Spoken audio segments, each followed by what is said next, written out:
Hello বন্ধুরা, good morning. Welcome back to the channel. সবাই কেমন আছো? আশা করছি তোমরা যে যেখানে রয়েছো খুব ভালো রয়েছো।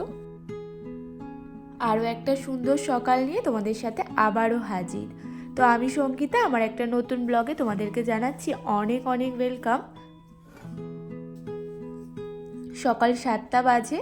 এখন চলে এসেছি আমি বাসি কাপড়টা পাল্টে ঘর দুয়ার ঝাড় দিয়ে এখন আগে রান্নাটা বসাবো। আগের দিন রাত্রেবেলা ওই যে ডালটা ভিজিয়ে রেখেছিলাম, ওটারই আজকে সবজি বানাবো।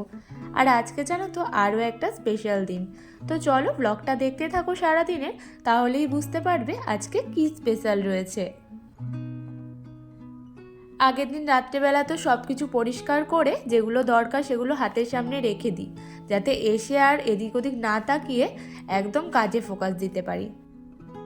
এই দেখো, এখানে ডাল ভিজিয়েছিলাম কয়কটা, আর দেখো ফুলে কতখানি হয়ে গেছে। তো এটার বড়া করব। তো এটাতে এখন ভালো করে ধুয়ে নেব। তো এসে কিন্তু চালটা বার করে নিয়েছি আর ধুয়ে কিন্তু বসিয়েও দিয়েছি। তো চলো ডালটা এখন ভালো করে ধুয়ে নেব। ধুয়ে কটকোয়া রসুন দেব, আর নুন হলুদ যেটুকু লাগে পরিমাণ মতো দিয়ে নেব আর কি। এভাবে কিন্তু বিশেষ কিছু সবজি না থাকলে ডালের বড়া করে সবজি করলে মানে তরকারি করলে খেতে কিন্তু বেশ ভালো লাগে। আর অনেক দিন হয়ে গেছিলো আমি বানাইও নি, তো ভাবলাম চলো আজকে এই ডালের বড়া দিয়ে তরকারি করি। আর এটা খেতে তোমার দাদা ভাই বা আমার মামের তিনজনের কিন্তু বেশ ভালো লাগে। তো এদিকে দেখো আমার ডালটা ধোয়া হয়ে গেছে, আর এখন এই যে রসুন টসুন দিয়ে একেবারে এটাকে বাটবো।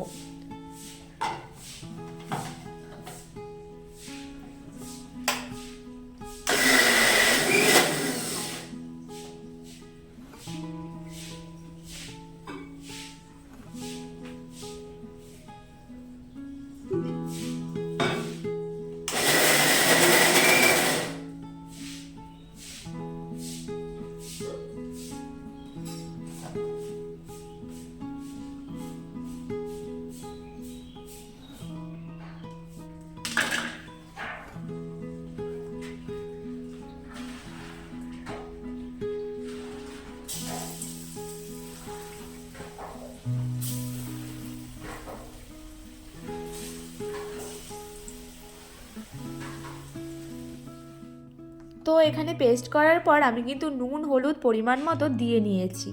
দিয়ে এখন দেখো বড়াগুলো দিয়ে দিচ্ছি। তোমরা তোমাদের ইচ্ছে মতো বড়ার সাইজ করতে পারো।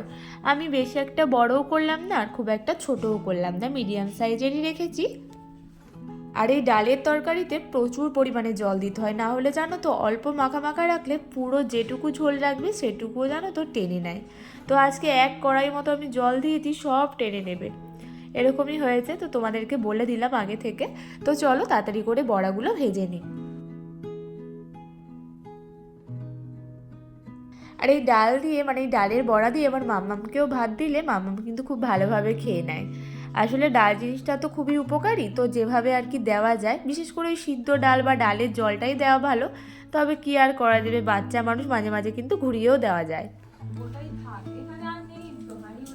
না মনুরা বার আজকে করে হলো এবারে আমার থাম্বনেলে যা দিলেই আর আমি দেবো, আমার দেরি করে দিলে দাদার দিয়ে দেবো। অ্যানিভার্সারি। তো সেই জন্য ও এখন ওই যে উঠে গেছে ওপরে, আর এখন সব বড় বড় যেই বাসনপত্রগুলো লাগবে সেগুলো বের হবে। তো সেই কারণে আমি চলে এসেছি আর কি হেল্প করে দিতে। আর একার হাতেই সব কিছু তো করা যায় না, এই যে ওঠা নামা বারবার, তো সেই কারণে বললো একটু এসে আমাকে এগুলো হাতে হাতে দাও। আর যেহেতু সব ভেতরে ঢোকানো ছিল তো অনেক কিছুই বেরও করতে হয়েছে আর কি। তো এই তো এখন এগুলো এখন চলো তাড়াতাড়ি করে ঝটপট করে বার করে নিই। এখনও রান্না বান্নারও জোগাড় করা বাকি, কিচ্ছু করা হয়নি। এগুলো বের করে তারপরে যাব আমরা সবজি কাটতে। আর আজকে রান্না হবে চিলি চিকেন, ফ্রাইড রাইস, চাটনি, পাঁপড়, এগুলো হবে আজকের রান্না। আর আজকের রাঁধুনি হলো তোমাদের দাদা ভাই মানে আমার বর। তো আজকে ওই সব রান্না বান্না করবে। তো স্পেশাল যেহেতু রাঁধুনি, তো তার জন্য সব কিছু যোগাযত্ন করে আমাদেরকেই দিতে হবে। তো সেগুলো রেডি টেডি করতে হবে, মাংস টাংস ধুতে হবে। তো মাংসটা এখনও এসে পড়েনি, তবে সবজিগুলো আগের দিনই আনা হয়েছিল, তো সেগুলো এখন সব বসে বসে কাটবো। তো এখানে দেখো যেগুলো যেগুলো বেরোনোর সেগুলো বের করলাম, আর যেগুলো যেগুলো দরকার নেই সেগুলো আবার ঢুকিয়েও রাখলাম। তো এগুলো এখন ধুতেও হবে। তো এখানে কি যেন গল্পও করছিলাম আর কি। আর আমার মামাম তো ওই তো দেখতে পাচ্ছ নিচে খেলছে।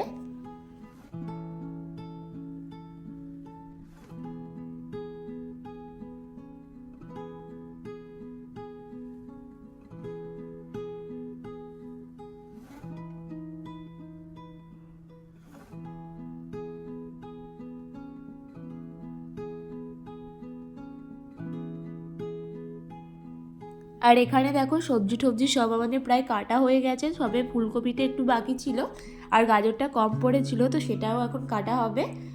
আর এখানে দেখাচ্ছে দেখো ফুলকপিটা কত বড়, আমার একদম মুখের সাইজের।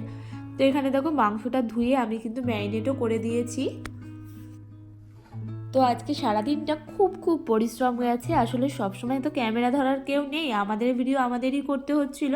আর সবসময় ফোনটাও অন করা যায় না মামামের সামনে, নাহলে ও ফোন ধরতে চায় আর কি। আর এদিকে দেখো যারা হলো মাংস খাবে না তাদের জন্য এখানে আমার যা বানিয়েছিল পনির আর আলুর দম, মানে আলুর দমের ভেতর পনির দিয়ে একেবারে করে নিয়েছিল।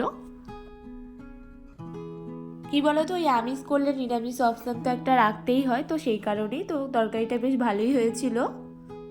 আর এদিকে সন্ধেও হয়ে গেছিল, মা সব এগিয়ে এগিয়ে দিচ্ছিল। আর এই যে আমাদের রাঁধুনি একদম ফোন হাতে নিয়ে বসে পড়েছে রান্না করতে। আর আমাদের জানো তো গিফটটাও তখনও পর্যন্ত কেনা হয়নি, তো গিফটটা এই যে আমি আর তোমার দাদাভাই গিয়ে আনতে গেছিলাম, তারপরে রেডি টেডি হয়ে সেগুলো আর তাড়াহুড়োর মধ্যে ভিডিওই করা হয়নি। তো এখানে দেখো দাদা কেকটা খুলে নিচ্ছে, তো তোমাদের কেকটা শেয়ার করবো কিরকম কি হয়েছে আর কি। আর এদিকে আমার মাম্মামও চলে এসেছে, ওরা এত মানে তাড়াহুড়োয় কেক অর্ডার করেছে, দেখো ওদের ছুরিও দেয়নি পর্যন্ত। তো যাই হোক, এদিকে সবজি কাটা ছুরি দিয়েই হলো কেকটা কেটে নিল। তো ওদের 7 বছরের অ্যানিভার্সারি, মানে 7 বছর ওদের কমপ্লিট হয়েছে, ওরা যেন এভাবেই সুখে শান্তিতে সংসার করতে পারে, এটাই ঠাকুরের কাছে প্রার্থনা করি আর কি। আর তোমরাও যারা আছো তারা অনেক ভালোবাসা দিও ওদের, যাতে ওরা সবসময় খুব ভালো থাকে। আর এদিকে আমার মামাম তো কেক খেতে খুবই ভালোবাসে আর কি, মানে খুবই খুবই ভালোবাসে। তো সেই জন্য তো এখানে দেখো দাদা ওকে আর ওকে মানে দুজনকে কেক খাইয়ে দিল। আর এভাবেই সিম্পলের মধ্যে আমাদের অ্যানিভার্সারি কমপ্লিট হলো, মানে দাদা আর আমার জায়ের অ্যানিভার্সারি কমপ্লিট হলো। তো চলো এখন হলো কেক কাট করব আমি, মানে কেক কেটে সবাইকে দেব, সবাইকে ভাগ করে দেব। তো এই তো এখন দাঁড়িয়ে পড়েছি আমি কেক কাটতে। আর কেকটা দেখতেই পারছো কত সুন্দর, ওপরের এই যে যেই ফুলগুলো ছিল ওগুলো আর্টিফিশিয়াল ছিল, তো সেই কারণে ওগুলো সব বার করে দিলাম। আর এখন কেকগুলো সাইজ সাইজ করে নেব, সবাইকে দেবো আর কি বাটিতে বাটিতে করে। আর তোমার দাদাভাইয়ের তো রান্না হয়েই গেছিলো কেক কাটার আগে, তার মধ্যেই আমি আর তোমার দাদাভাই গিয়ে কিন্তু নিয়ে এসেছিলাম গিফটটা। আসলে আমাদের নেওয়াই হয়নি, এরকম একটা ব্যাপার। আসলে মায়ের আনার কথা ছিল, মা কোনো কারণে যেতে পারেনি, ভাই নিয়ে এসেছিলো তারপরে। আর তারপরে হঠাৎ না এন্ড মুমেন্টে তারপরে তোমার দাদাভাই আর আমি গিয়ে দাদার জন্য নিয়ে এসেছিলাম একটা টি শার্ট। কেন আগে কিছুদিন আগে ওর জন্মদিন গেল, মানে আমার জায়ের, তো তখন ওকে গিফট দিয়েছিলাম। তো দাদাকে তো সবসময় অনুষ্ঠান করে কিছু দেওয়া হয় না, তো সেই কারণে দাদাকেই হলো টি শার্টটা দিলাম। তো তোমাদের সাথে শেয়ার করব কোনো একটা ভ্লগে, ওর কাছে চেয়ে আসলে গিফটটা দেওয়া হয়ে গেছে, সেই কারণে আর দেখাতে পারিনি। তো কেকটাও কিন্তু খুব টেস্টি ছিল। আর আমার ফুল লুকটাও তোমাদের সাথে শেয়ার করব, আর ওদেরও ফুল লুক তোমাদের সাথে শেয়ার করব। আর আজকের ব্লগটা একটু ছোটোখাটোর মধ্যে দিয়েই হলো। তো ব্লগটা কেমন লাগলো আর অ্যানিভার্সারি সেলিব্রেশনটাও তোমাদের কেমন লাগলো অবশ্যই কিন্তু কমেন্ট করে বলো। আসলে ছোট ছোট জিনিসে কিন্তু আনন্দ খুঁজে নিতে হয়, তো সেই কারণে ছোট জিনিসের ভিতরেই আনন্দ খোঁজার চেষ্টা করি আমরা সব সময়। তো চলো সবশেষে আমার ফুল লুকটা দেখি আজকে ব্লগটা শেষ করলাম। সবাই খুব ভালো থেকো, দেখা হবে পরের দিন।